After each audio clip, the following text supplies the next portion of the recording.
శ్రీమాత్రే నమః. శ్రీ గురుభ్యో నమః. గురుగారు ఇప్పుడు యుగాలు ఉన్నాయి కదా మనకి. 4 యుగాలు. యుగ ధర్మాన్ని బట్టి అన్నీ చేంజ్ అవుతూ ఉంటాయి కదా. ధర్మాలు కూడా చేంజ్ అవుతుంటాయి. ఇప్పుడు రాజు ధర్మం అయినా అన్నీ చేంజ్ అవుతాయా? అవుతాయా? అట్లాంటప్పుడు గురువుకి ఏం చేంజ్ ఉంటుంది యుగంలో, ఈ కలియుగంలో? సాధకుడు ఎట్లా ఉండాలి? గురువు ఎలా ఉండాలి? గురువుకి ఏం చేంజ్ అయింది అంటే ఇప్పుడు సత్యయుగం, త్రేతాయుగం, ద్వాపరయుగం, కలియుగంలో సత్యయుగంలో ఎలా ఉండేవాళ్ళు గురువులు, త్రేతాయుగంలో ఎలా ఉండేవాళ్ళు, ఇప్పుడు కలియుగంలో ఎలా ఉంటారు? ఎందుకు చేంజ్ అవుతుంది అట్లా? సాధకుడికి ఎట్లా చేంజ్ అవుతుంది? గురుత్వం ఎప్పుడు మారదు. గురుత్వం ఎప్పటిలాగానే ఉంటుంది. గురుత్వంలో ఉండేటటువంటి గొప్పతనం ఏంటంటే ఈశ్వరుని యొక్క శక్తిని ఆయన తన శక్తితో తీసుకొని వచ్చేటటువంటి భక్తాదులకు కానీ, సాధకులకు కానీ, శిష్యులకు కానీ ప్రసాదించేదే గురుత్వం యొక్క ధర్మం. అది జ్ఞాన రూపేణ, కర్మ రూపేణ ఆయన ప్రసాదిస్తాడు. అది గురుత్వం ఎప్పుడు మారదు. ధర్మాలు మారుతుంటాయంటే ధర్మాలు కూడా మార్చబడ్డాయి కానీ మారలేదు. సత్యయుగంలో తపమే ప్రధానం, తపమే లక్ష్యం, తపించడం నిరంతరం తపస్సే. త్రేతాయుగంలోకి వచ్చేసరికి యజ్ఞ సంస్కరణ వచ్చేసింది. యజ్ఞ యాగాది క్రతువులు చేయడం, పూజలు చేయడం ప్రారంభమైంది. ద్వాపర యుగంకి వచ్చేసరికి తపము, యజ్ఞము, యజ్ఞంతో పాటు వ్రతాలు, నోములు ఇంకా చాలా వచ్చేసాయి. కర్మాచరణం పెరిగిపోయింది. కలియుగంలో వచ్చేసరికి అన్నీ ఉన్నా దానికి ఒక ప్రమాణం లేకపోయేసరికి కేవలము గురుత్వాన్ని భగవన్నామ సంకీర్తనతోనే ఉత్తమ స్థితికి తీసుకెళ్లారు. అందుకే ఇప్పుడు చూడండి, చాలామంది భాగవతులు కూడా భగవంతుని నామస్మరణతోనే ముక్తిని పొందారు. ఇప్పుడు ప్రస్తుతం ఉన్న గురువులు కూడా ఏం చేస్తున్నారంటే ఎన్నో విద్యలు తెలుసు, ఎన్నో మంత్రతంత్రాలు తెలుసు, ఎన్నో యోగ సూత్రాలు తెలుసు, ఎక్కడ పోయలేవు, అన్నీ ఉన్నాయి. కొన్ని గ్రంథాల ద్వారా తీసుకున్న, కొన్ని వాళ్ళ సృజనాత్మకమైన శక్తితో కూడా దర్శిస్తున్నారు. కానీ మీరు అన్నట్లనే యుగధర్మాన్ని బట్టి బెదురుకొని ఏమి చెబితే వినే ఓపిక లేదు, అర్థం చేసుకునేటటువంటి బుద్ధి లేదు, అర్థం చేసుకొని దాన్ని అన్వయం చేసుకునేటటువంటి శ్రద్ధ లేదని చెప్పి నామ సంకీర్తన చేతనే వాళ్ళని పావనం చేసి పంపుతున్నారు సద్గతి వైపు. గురువులు మారరు, ధర్మం మారదు, స్థితి మారదు. వాళ్ళ యొక్క అనుభవానికి యుగధర్మాన్ని కలిపి నడిపిస్తారు. మారినట్లు మీకు కనబడుతుంది గంతే. కలియుగంలో గురు ధర్మం ఏంది, శిష్యుడి ధర్మం ఏంది? సదాచారమే, సదాచారమే. ఒక ఫిక్స్డ్ రూల్ పెట్టుకోవాలి, దాని వెంటనే నడవాలి గురువు. శిష్యులను కూడా తన వెంటే నడవమనాలి. ఈ నడిచే కోణంలో 2 ప్రధానం: ఒకటి ధర్మం, 2 సదాచారం. అంతే. ఇవి ఉండగలగాలి. వీటితో అనుకూలంగానే శిష్యుడి యొక్క సామర్థ్యాన్ని అనుసరించే ప్రబోధం చేయాలి గురువు. లేకపోతే మొదలకే ముప్పొచ్చి పడుతుంది. ఫస్ట్ గురువుకు గుండు కొట్టిస్తాడు శిష్యువు. నిజం, ఇవి జరిగినాయి చాలా వరకు. కలియుగంలో ఇట్లుండాలి చూడు, గురువులు ఉండే గిదే ఇక. ఓ ఓ లింగాలు తీస్తా, బూడిద గుమ్మడికాయలు తీస్తా, మాయం చేస్తా అంటే నిన్నే మాయం చేస్తారు ఇక కలియుగంలో. అందుకే ఎంత తెలిసినా ఏం తెలిసినా శిష్యుని ముందర చెప్పాలి, అప్ప నేను నీ కింద నాయన అని చెప్పాలి. శిష్యుని ముందర కోవాలి, శిష్య నీవే గొప్పోడు శిష్య, నేను నీకన్నా తక్కువ శిష్య అనలే. కలియుగంలో గిట్లే ఉండదు చూడు గురువులు. లేకపోతే ఏం చేస్తారు, ఇక గురువుని తీసుకొస్తారు, కింద కూర్చొని పెడతారు. శిష్యుడు పట్టాభిషేకం ఎక్కి, శిష్య ఏమి కావాలి కోరుకొనుము అంటాడు. ఇక ఎవరు? శిష్యుడు. గురుత్వం మారదు, గురువే దానికి అనుకూలంగా ఆలోచించి నడుస్తాడు. యుగ ధర్మాన్ని అనుసరించి అసలు ఏ విధంగా ఉంటే గురువు అంటే అసలు యుగ ధర్మం ప్రకారం ఎలా ఉండాలి, శిష్యుడు ఎలా ఉండాలి కలియుగంలో? శిష్యుడా గురువు చెప్పినటువంటి ధర్మాన్ని అనుసరిస్తూ వెళ్ళడమే శిష్యుని యొక్క కర్తవ్యం. ఏ యుగంలోనైనా, కలియుగం ఒకటే కాదు, ఏ యుగంలోనైనా. ఎస్పెషల్లీ కలియుగపు శిష్యుల గురించి చెప్పాలంటే చెప్తాను. ఎస్పెషల్లీ ఆయన ధర్మం ఏంది, ఎట్లా అదే అన్ని యుగాల్లో ఉండేటటువంటి శిష్య ధర్మం ఒకటే: గురువాక్యాన్ని పాటించడమే, గురు ధర్మాన్ని అనుసరించడమే. ఏ యుగంలో అయినా ఇదే సత్యమైంది, ఇదే గెలిచింది కూడా. గురుధర్మాన్ని, గురువాక్యాన్ని కాదన్న శిష్యులు ఎవరు ఉత్తములు కాలేకపోయారు.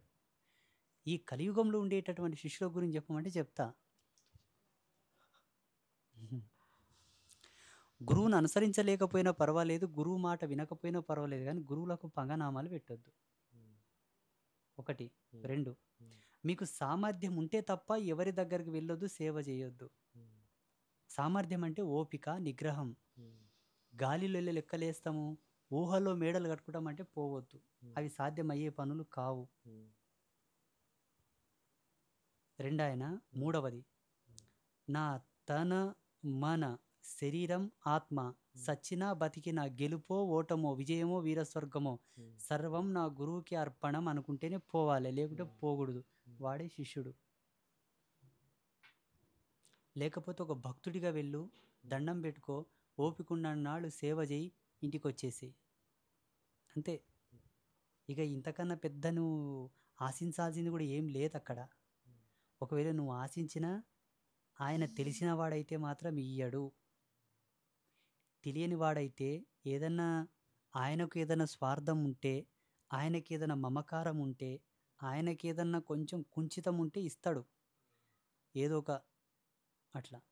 కానీ అనుభవజ్ఞుడైనటువంటి గురువు ఉచితముగానే ఆలోచించి శిష్యుడికి ధారపోస్తాడు.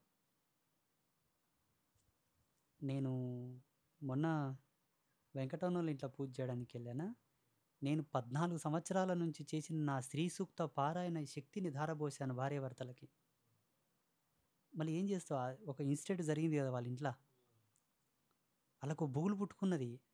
అది జరిగిందేమో విధి లిఖితముగా, విధి నిర్ణయం ప్రకారంగా పరదేవత యొక్క సాక్షిభూతంగా జరిగింది ఆ సత్యం. మానవులకు అది అర్థం కాదు కదయ్యా. ఇచ్చేశాను. ఇవ్వడంలో కూడా నా స్వార్థం ఉంది లేండి. 14 సంవత్సరాలు ఇక్కడ సేవ చేసిన తర్వాత రేపన్నదానికి ఏందో అర్థమే లేదు. ఇచ్చిన ఏదో ఒకటి అవుతుంది కదా అన్న ఒక ఆశకి ఇచ్చేశాను. వేరెవరికని ఇయ్యకపోదు కదా. అది గమనార్హమైనటువంటి సూచన. ఏమిటి ఏమిటి కలియుగ శిష్యుల గురించి ఏమిటి? ఊహల్లో మేడలు కట్టేవాళ్ళు వెళ్ళకూడదు, రాకూడదు, ఇక్కడ కూడా రావద్దు. రిక్వెస్ట్. గాలిలో లెక్కలేయడం కూడా మంచిది కాదు, వేసేవాళ్ళు రావద్దు. అంత ఈజీ మెథడ్స్ కావు అవి. నీకు కూడా ఏదో ఆశ ఉండి నిన్ను అడిగిన వీళ్ళు రాకన్నా ముందు ఇక్కడ కూర్చొని ఏమన్నావు, నాకేదో ఒకటి, నేనేదో ఏదో ఒకటి అంట అన్నారా లేదా నిన్న? నమస్వి గారు సాక్ష్యం దానికి. నాకు ఏది లేదు. అంటే ఇది చేయాలని లేదు, అసలు ఏది అడగాలని కూడా లేదు. కానీ నేను మళ్ళీ ఏం అడుగుతలేవు అని మీరు అంటారేమో అనేసి అడిగాను. ఒక్క శివనామ స్మరణ జాలదా నువ్వు తరించడానికి? అది కూడా తెలియదు నీకు. గురువు నేను అడగంది ఎవరు అని అంటారు కదా గురువులు. నీకు ఆల్రెడీ నవాక్షర మంత్ర ప్రబోధం చేశాను కదా నేను. అది జాలదా? కల్పవృక్షం. ఇంకొక కల్పవృక్షం కూడా ఉందా కాల ఈ ప్రపంచంలో? ఇప్పుడు ఇంత జ్ఞానం ఉన్న గురువు ఉన్నప్పుడు ఏమైనా తీసుకోవాలి అని అంటారు. ఏం చేస్తావు నువ్వు తీసుకొని? ఇలా అంటారు. అంటే గురువు కూడా అడిగితేనే ఇస్తారు, అడగని చెప్తారు. అంటే అడిగితేనే చెప్తారు, చూడు, చెప్పొద్దు అన్న ధర్మం ఉంటుంది. అవును, చూడు బాగా విను. ఏదో కోరబడ్డావంటే, ఏదో ఒకటి ఆశించావన్నావంటే, ఏదో ఒకటి అడిగావంటే, ఏదో ఒకటి రాక కూడా తప్పదు. అనుభవిస్తావా?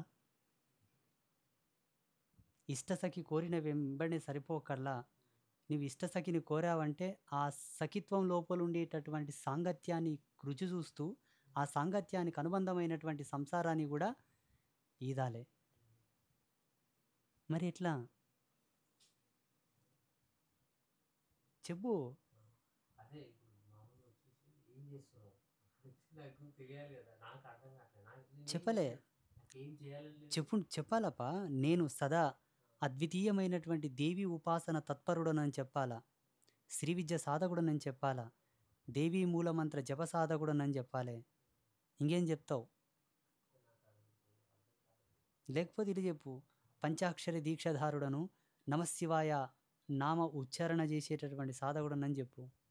తప్పేముందాడా?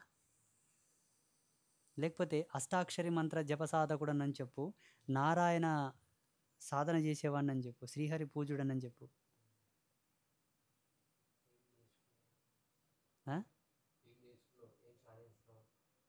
నీకు సాధించాలని ఆశ ఉన్నప్పుడు సాధించాలే కానీ మీకు లేదని మీరు చాలాసార్లు చెప్పారు నాకు. నా లక్ష్యం మోక్షం అన్నావు, మోక్షంలో కాంక్షితం ఉండదు, ఇంకేం కావాలి?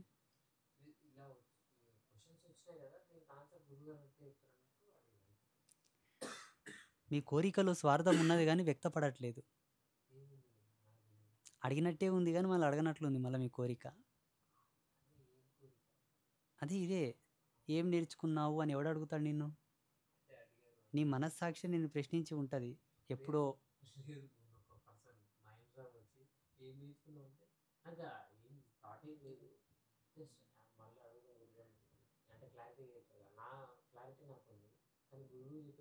మరి నేర్చుకో. మంత్ర విద్యనా తంత్ర విద్యనా? మంత్ర విద్య నేర్చుకోవాలనుకుంటే మనో నియంత్రణ కావాలి. తంత్ర విద్య నేర్చుకున్నప్పుడు తనో నియంత్రణ కావాలి, శరీర నియంత్రణ. ఇవి రెండు కూడితే ఆటోమేటిక్గా యంత్ర విజ్ఞానం ఏర్పడుతుంది. ఇంకేం కావాలి? అష్టసిద్ధులు కావాలనా? అందులో అనిమ లగిమ గరిమ మహిమ ఈశిత్వ వశిత్వ ఏది కావాలి చెప్పు. అయ్యో, నేనేమొద్దంట. ఏమి లేనివాడే సుఖయోగి. ఏదన్నా గడించుకున్నామంటే వచ్చే తలకాయ నొప్పి.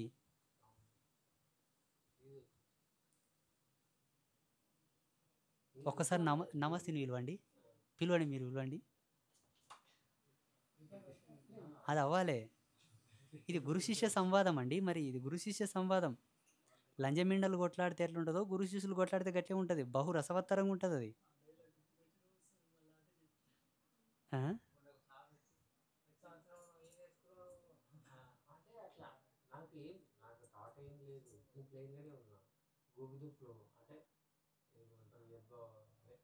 ముందుకు సాగుతూ ఉండాలి అంతే. అదే అట్లనే ఉన్నా కానీ అడిగాడు వానికి చెప్పే సమాధానం కొంత వానికి అర్థం కాదు నేను చెప్పినాను. ఎవరండి ఆయన? మాయం మాయం అదృష్టం మంత్రం అడిగింది. అంటే సంవత్సరం కింద మూన్ పైన వెళ్ళి కొంచెం గోల్డ్ సంథింగ్ ఉంటే నేను ఎగిరి ఎక్కడి నుంచి వస్తా తెచ్చుకుంటా. అబ్బాయా?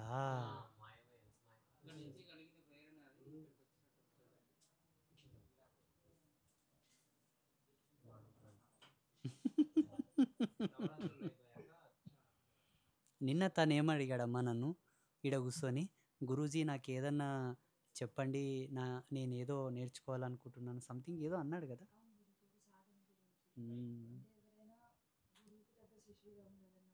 ఏమో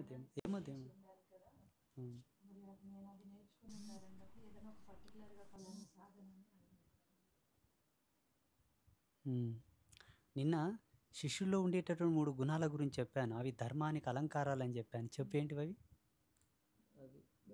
వినయం, విధేయత, వినడం. వివేకం కాదు, వినయం, విధేయత, వినడం. ఏంది? వినడం, విధేయత, వినయం, విధేయత, వినడం. ఇవి మెయిన్ అని చెప్పాను. అవునా? అందులో ఈ 3 లేవు నీకు. ఏది పూర్తిగినావు?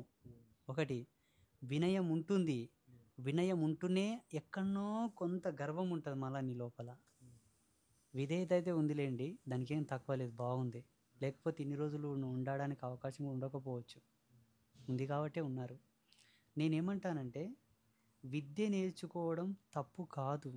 దాన్ని నియంత్రించేటటువంటి ఏకాగ్రత చాలా అవసరం. అది లేదు, చాలా వరకు ఎవరిలో కూడా కనబడలేదు నాకైతే. క్షణికమైనటువంటి ఆవేశం, ప్రతిదానికి ప్రలోభపడడం అది తప్పు కాదు, ఒప్పే. అయినను దానివల్ల నీ విద్యకు నీకు చేటు ఏర్పడుతుందన్నది గుర్తుండాలి. గురు గోరక్షనాథ్ ఈ మాట చెప్పాడు మచ్చింద్రనాథ్కి. గురు శిష్యులకి జరిగింది ఈ సంవాదం. ఈయన మచ్చింద్రనాథ్ పోయి ఒక అంతఃపుర మహారాణి వలలో పడి ఆమెతో ప్రేమలో పడతాడు. ఈయన గురువు గోరక్షనాథ్ తపస్సులో ఉంటాడు. నారదుడు వచ్చి జాగృతం చేస్తాడు. ఏమైనా నువ్వు వీడునో మీ గురువు అడపోయాగో చూడిపో, భోగలాలసాలను మునిగి తేలుతున్నాడంటే శిష్యుడు పోయి వాదించి తీసుకొస్తాడు, నీవు నన్ను అడిగినట్లనే. చూడు, తర్వాతకి ఈయన అన్ని విద్యలను అన్ని సిద్ధులను సాధించిన వాడు కాబట్టి మచ్చింద్రనాథ్ రాగలిగాడు. మీరు రాలేరు. తేనెలో చిక్కుకుపోయిన చీమలాగా అయిపోతుంది మన జీవితాలన్నీ. అందుకే ముందు నియంత్రణ సాధించాలి. నియంత్రణ సాధించాలంటే కొన్నాళ్ళు న్యూట్రల్గా స్పిరిచువల్ సర్వీస్ చేయాలి. మీరు డైరెక్ట్ యుద్ధంలో దిగుతామంటారు. Practice behind to first practice in outside. ఇప్పుడు రోజు గుళ్ళో ఊడుస్తున్నారు, ఆ గంటల చప్పుడు వింటున్నారు, ఆ ధూమములు పేలుస్తున్నారు, కొన్ని వింటున్నారు. కాబట్టి కొన్నాళ్ళు ఇలాగైనా పోవాలి. కొన్నాళ్ళు పోని న్యూట్రల్గా వెళ్ళిపోని లైఫ్. ఒక గూడు ఏర్పడుతుంది. ఆ గూడు ఏర్పడిన తర్వాత గుడ్లు పెట్టాలి, గుడ్ల మీద పొదగాలి, కొన్నాళ్ళు కూసుంటే అవి పిల్లలు అవుతాయి. లైక్ సరే, ఇప్పటి నుంచి నీకు ఒక కండిషన్ నాది. ఏ విద్య నేర్చుకుంటావో చెప్పు, నీకు నేర్పే వరకు నేను నిద్రపోను. సవాల్. నాకు ఏం నేర్చుకోవాలని ఏం లేదు, ఏది వద్దని ఏం లేదు. ఇది చెప్తుంది నిన్న అంటే మోక్షం గొప్పది అన్నారు కాబట్టి మోక్షం కావాలి అంతే. ఇక ఆ మోక్షం కూడా ఎందుకు ఏదైనా నాకు తెలియదు. చూడండి, మోక్షం అన్నది లైఫ్ డిటెక్టివిటీ సిస్టమ్ కాదు. అది ఒక అద్వితీయమైనటువంటి అనుభూతి. అది కేవలం అనుభవైక్యమైనది తప్ప వివరణ యోగ్యమైనది కాదు. అది ప్రదర్శపూర్వకంగా చెప్పేది కాదు. అది రమించాలి, అనుభవించాలి, ఫీల్ అవ్వాలి. ఆ ఫీల్ అయ్యేటటువంటి స్థితిని కూడా మర్చిపోవాలి. అది ఏ మోక్షం.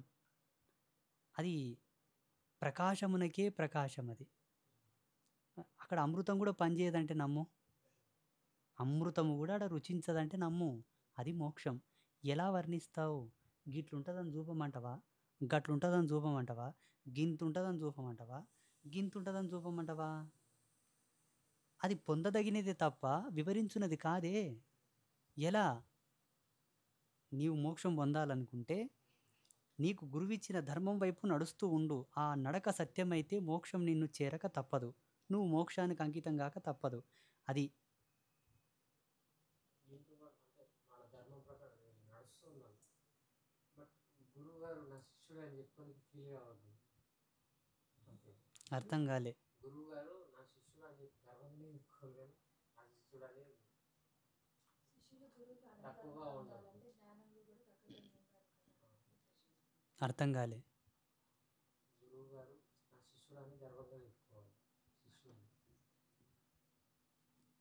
ఇప్పుడు ఇప్పుడు బల్లి చనిపోయింది, చిన్న బల్లి. ఇది వాషింగ్ మిషన్లో చచ్చిపోయి ఉంటుంది పాపం. దా, ఎప్పుడో చచ్చిపోయి ఇప్పుడు అట్లే అతికింది. ఉందిలే. గురువు శిష్యుణ్ణి 1,00,000 మంది ఉన్నా 1,00,000 మందిలో 1,000 మందిలో ఈయన నా ప్రియ శిష్యుడు అని నేను చెప్పగలిగేటట్టు ఉండాలనా? అంటే ఇప్పుడు చెప్పుకోవడానికి అంటే శిష్యుడు అని చెప్పుకోనికి ఎవరికైనా పర్సనల్ చూపించడానికి ఎవరైనా చూసినా అంటే తక్కువ అని ఫీల్ కావద్దు. వద్దు వీడు మైక్ దగ్గర పెట్టుకో, వినేటోళ్ళు కూడా బాగుంటుంది. మాట్లాడు. అదే గురువుకి అలంకారంగా శిష్యుడు ఉండాలి. మళ్ళీ గురువులాగా అలంకరించుకు అన్నీ. అలంకారంగా అంటే గురువు అలంకారాన్ని ఎట్లా నీట్గా ఫీల్ అవుతాడో అట్లే శిష్యుని కూడా నీట్గా ఫీల్ కావాలని నా అలాగే నేను ఉండాలని. గురువు ఫీల్ కావాలన్నా జనాలు ఫీల్ కావాలన్నా? జనాలు గురువు ఫీల్ అయితే చాలు, జనాలు ఫీల్ కావచ్చు. గురువు గారి ఫీలింగ్స్ జనాలు యాక్సెప్ట్ చేయరండి. నువ్వు ఎవరు ఫీల్ కావాలో అది చెప్పు ఫస్ట్. గురువు గారు ఫీల్ అవ్వాలంటే గురువు గారి యొక్క గుణగణాలకు అనుకూలంగా నువ్వు నడవాలి. ఆయన మూడ్ని క్యాప్చర్ చేయాలి. ఆయన హ్యాబిట్స్ అండ్ నేచర్స్ నువ్వు క్యాప్చర్ చేయాలి. ఆ క్యాప్చరింగ్ని అబ్జర్వేటర్లో పెట్టాలి. అప్పుడు ఆయన భావానికి నీ భావానికి సంయుక్తం ఏర్పడి ఆమోదం అవుతుంది తప్ప నువ్వు కోరితే కాదు. అది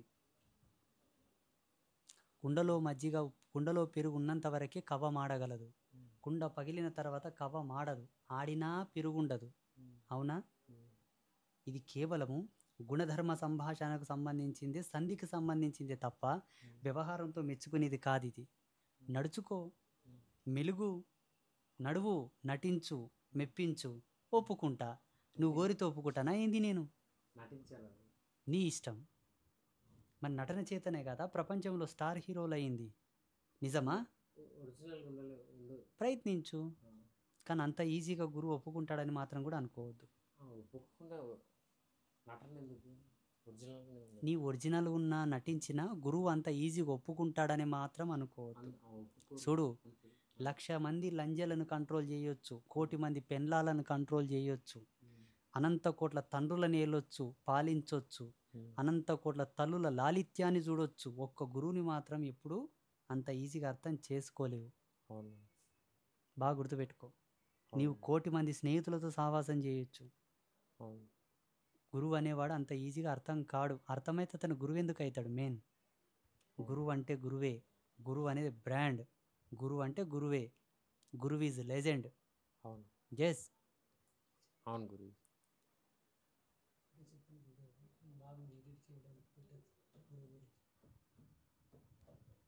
ఇది నువ్వు అడిగావు కాబట్టి ఇంకా ఆలోచన చేసుకొని దానికి తగినట్ల మెలుగు, నడుచుకో, నడవడికను కొనసాగించు.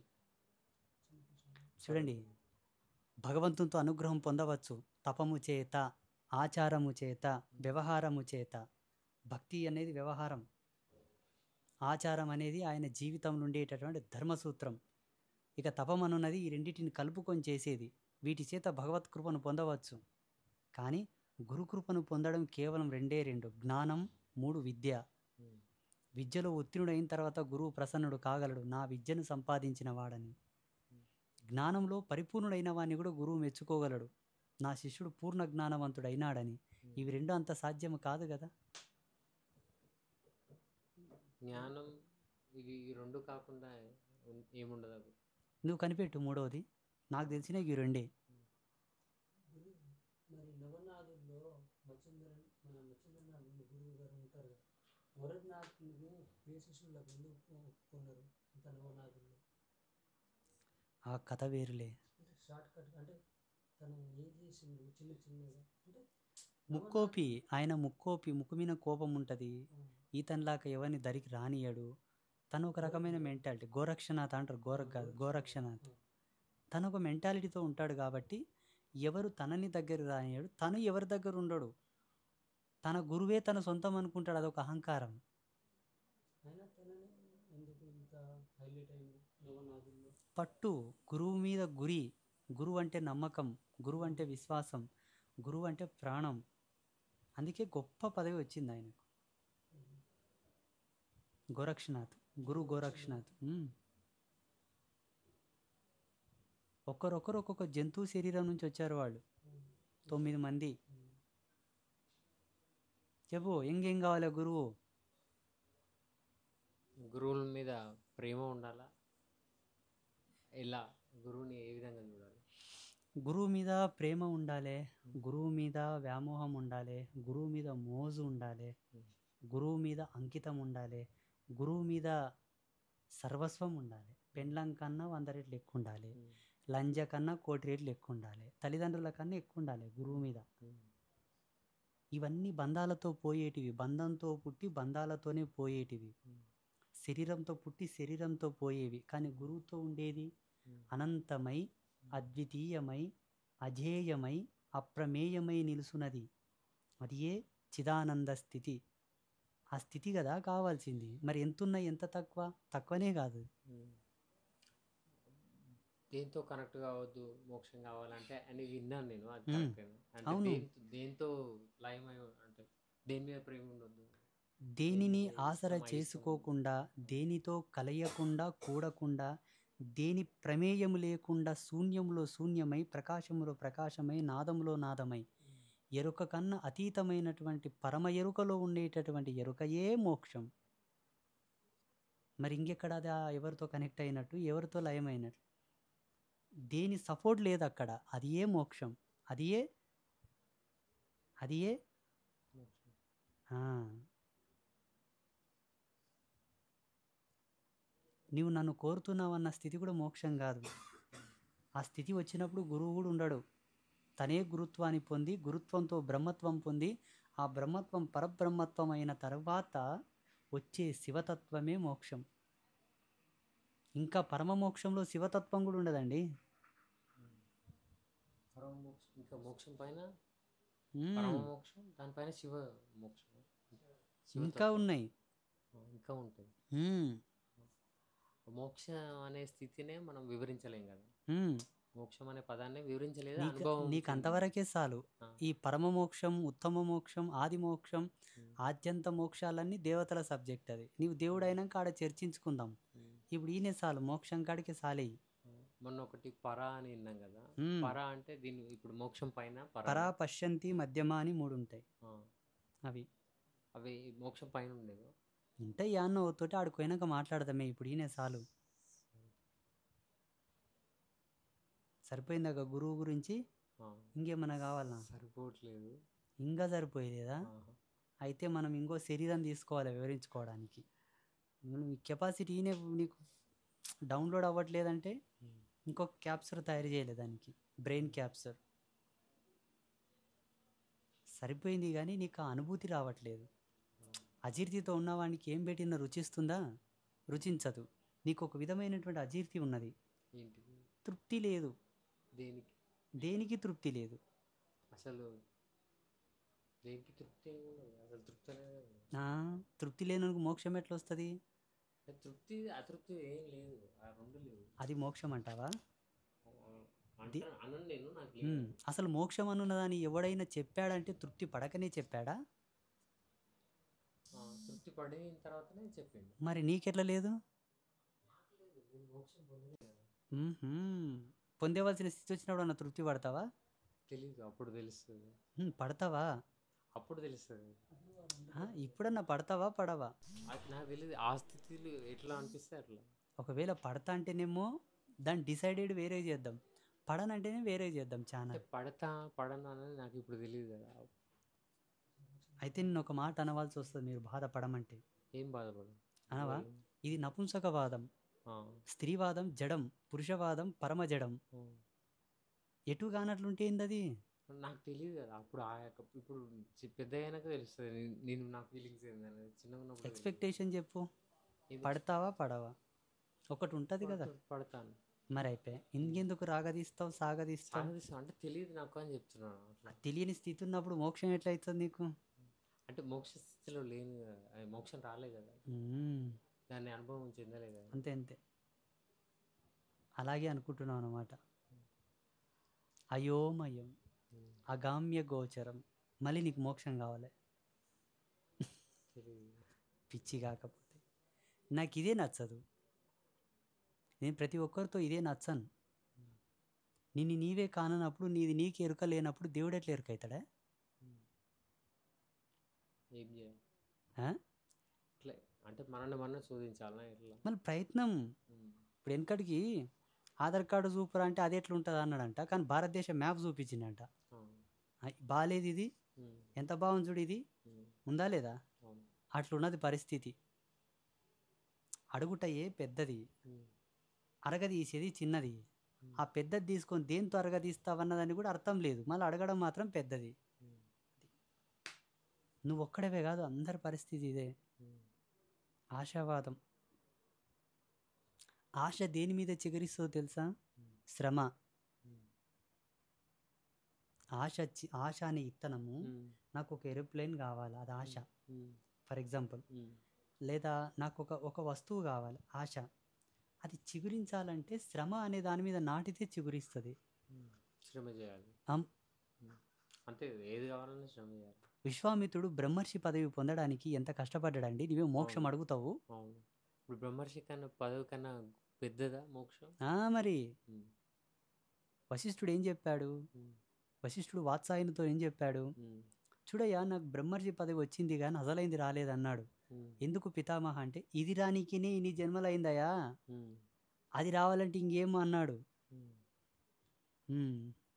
అది ఫస్ట్ నీవు తెలుసుకో. నేనెవరు, ఎక్కడి నుండి వచ్చాను, ఎన్ని జన్మలైంది, ఇంకెన్ని జన్మలు ఉన్నాయి, ఈడికి ఎండ పోటీ, ఈడ తీరాక మళ్ళీ పుట్టి మళ్ళీ ఏమైనా పొందేది ఉందా? అవి కదా క్యాలిక్యులేట్ కావాల్సింది. ఎలా తెలుసుకో? ఆత్మశోధన. అది బయటే తొంగి చూస్తే దొరకదు, లోపలికి తొంగి చూస్తే దొరుకుతుంది. అలా ఉంటే మెల్లగా ఒక కంపనం స్టార్ట్ అవుతుంది.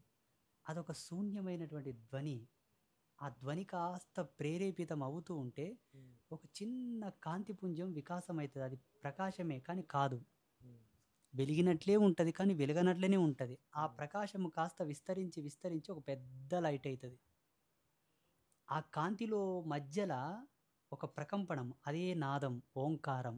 అప్పుడు ఆత్మ వికాసము చెంది గోచారం అయితేనే ఈ బ్రహ్మ అనే ఈ దృష్టి పోయి బ్రహ్మజ్ఞానము కలిగి తనెవరో అన్న సత్యం తెలిసిన తర్వాత పొందేది మోక్షం. కానీ అవేమి గానం. ఏం చూడం. ఉమ్. కావాలి కావాలి కావాలి కావాలి కావాలి కావాలి కావాలి. ద్రాక్ష తోటకు పోయి ద్రాక్ష పండ్లు తెచ్చి ద్రాక్ష రసం దాపి మత్తెక్కించినట్లు అనుకున్నారు. ఉమ్. పొందు, నీకు మోక్షం కావాలే కదా, ఉమ్. శుభం, ఉమ్. పొందు. పొందే కోణంలో నువ్వే స్వతంత్రుడవు, నేనే సహాయం చేయను. మంత్రం ఇచ్చాను, చేసుకో. ఉమ్. మంత్రం నా సొత్తు కాదు కదా, అది పరదేవత సొత్తు. ఉమ్. నేను పొందిన నా దివ్యత్వాన్ని నీకు మంత్ర రూపంలో ఇచ్చాను, సాధించుకో, శోధించుకో. ఇన్నేళ్ళు గురువుతో నుండవు, ఏం చేసినవరా అన్న వాడేవాడో కానీ మూర్ఖుడు. ఉమ్. ఇన్నేళ్ళు ఒక యూనివర్సిటీలో ఉన్నావు, ఏం చేసావురా అంటే ఇంటికి వచ్చి పడుకున్నానంటే బెడ్ మీద. ఉమ్. ఏం చేస్తుంది యూనివర్సిటీ?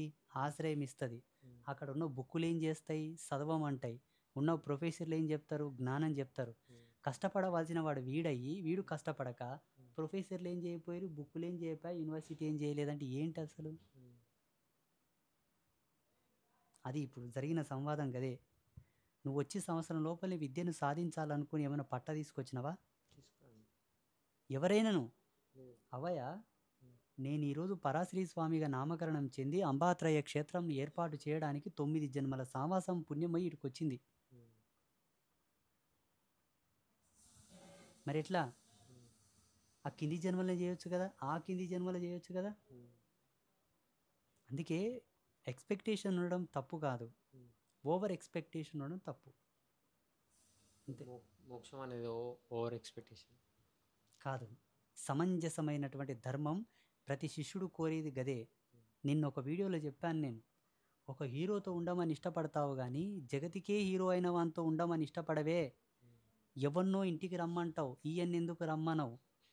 ఆయన వస్తా అంటే ఎందుకు వద్దాను? నువ్వు ఆయనతో పోవడానికి ఎందుకు ఇష్టపడవు? ఎవరితోనుకో పోవడానికి ఇష్టపడతావు, ఈయనతోనికి ఎందుకు పోవడానికి ఇష్టపడవు? ఆ దృఢత్వం, ఆ గడుసుతనం ఉన్నవాడే అసలైన భక్తుడు. ఆయనకు మోక్షం వచ్చేస్తుంది చూడు ఈజీగా. ఉందా? ఉందేమో, ఉంటుంది. అంటే ఉంది అని నేను ఎట్లా డిసైడ్ చేస్తాను? ఇదే ఈ కన్ఫ్యూజన్ నీకు పనికిరాదు నాకు తెలిసి. నేను ఎట్లా డిసైడ్ చేస్తానే, మళ్ళీ ఎవడు తాను డిసైడ్ చేస్తాడా? తాను డిసైడ్ చేస్తాడా? లేదు, నేను. ఆమె డిసైడ్ చేస్తుంది. పిచ్చి కాకపోతే వాట్ ఈజ్ యువర్ జెండర్ కాలం అంటే ఎవరు? నీవు చెప్తావా? ఎవరు చెప్పలే?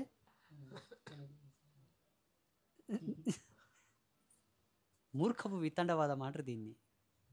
ఒక అండర్స్టాండింగ్ ఉండాలి మనిషికి, ఒక ప్యూరిఫికేషన్ ఆఫ్ నాలెడ్జ్ ఉండాలి మనిషికి. అది ఏమవుతుంది? భూదేవి దానికి సాక్ష్యం చెప్తుంది శ్రీహరికి. ఇతనికి ఒక టార్గెట్ ఉంది చూడాయా అని చెప్తుంది. అమ్మ చెప్తే అప్పుకుంటాడా? ఆశీర్వాదం చేస్తాడు. నేను డిసైడ్ చేస్తా అంటాడు చూడు. మళ్ళా అయిపోయింది.